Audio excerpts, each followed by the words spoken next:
Les élèves de la deuxième année baccalauréat, bonjour, je vous présente dans cette vidéo l'exercice, ou plutôt la correction de l'exercice étude de la désintégration du radon 222 tiré de l'examen normal 2019, section BIOF, sciences physiques. Donc le radon de symbole Rn est un gaz rare naturellement présent dans l'atmosphère. Il est issu par donc décomposition successive de l'uranium présent dans les roches granitiques. يعني في الصخور الجرانيتية. L'isotope 222 du radon est radioactif. أيضا هو نواة مشعة.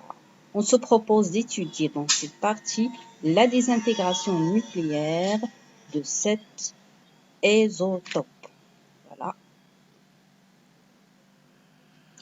Donc, on a les données pour résoudre, plutôt pour corriger avec vous cet exercice.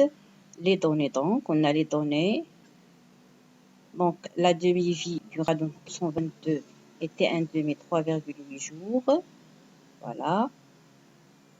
On a donc tableau des énergies de liaison par nucléon de l'hélium, du radon et du polonium. La première question, parmi les deux noyaux radon 222 et polonium 218, lequel est le plus stable? Et justifier la réponse. Donc, le noyau le plus stable, c'est celui qui a l'énergie de liaison la plus grande. Et qui a l'énergie de liaison la plus grande, c'est bien le polonium. Donc voilà. Donc la première question. Le radon 7,69 MeV par nucléon est inférieur à l'énergie du polonium 218 égale à 7,73 MeV par nucléon. Donc le noyau PO est plus stable que le noyau Rn. Maintenant, on passe à la deuxième question. Montrer que l'énergie de liaison du noyau de l'hélium H4E est égale à 28,28 mégaélectronvolts. Pour calculer et savoir et trouver cette valeur, on doit utiliser la relation qui lie l'énergie de liaison à l'énergie de liaison par nucléon. On sait que donc l'énergie EHE4 égale EL de HE sur A implique donc que LHE égale A fois EHE.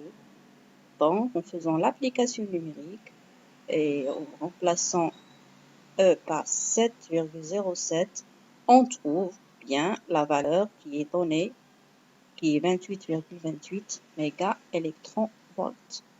Maintenant, passons à la troisième question. L'équation de désintégration du radon 222 s'écrit donc sous cette forme-là. Donc,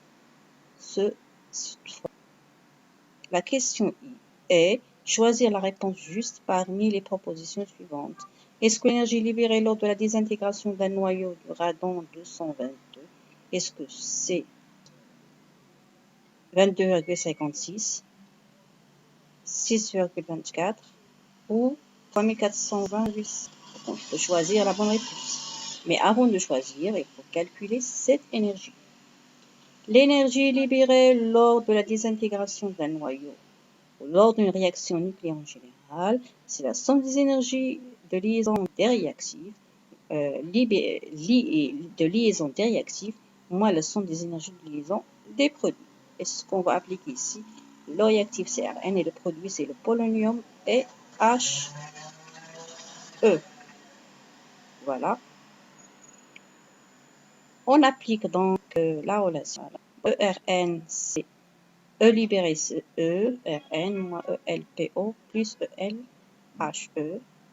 En utilisant la même relation que la question 2, Donc, ça sera donc A fois E, 222 fois ERN, moins 218 fois PO, moins EL fois HE, parce que A, pour le radon, c'est 222, et pour le polonium, c'est 218. On met toujours la valeur absolue pour trouver la valeur positive, parce que l'énergie libérée lors d'une réaction chimique en général est toujours négative, parce qu'elle est donnée au système extérieur.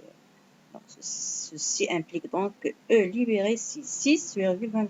C'est bien la troisième, qui est 6,23. Question 4. On considère un échantillon de noyau de radon 222 ayant à l'instant t égale à 0 une activité A0. Trouvez en jour donc l'instant de date T1 où A1 est égal à 0 sur 4. Donc on voit l'activité à un instant T, c'est A0 exponentielle moins la T1. Voilà. Et à l'instant T1, donc ça sera A de T1 est égal à 0 moins la T1. C'est-à-dire on remplace 0. C'est donc A.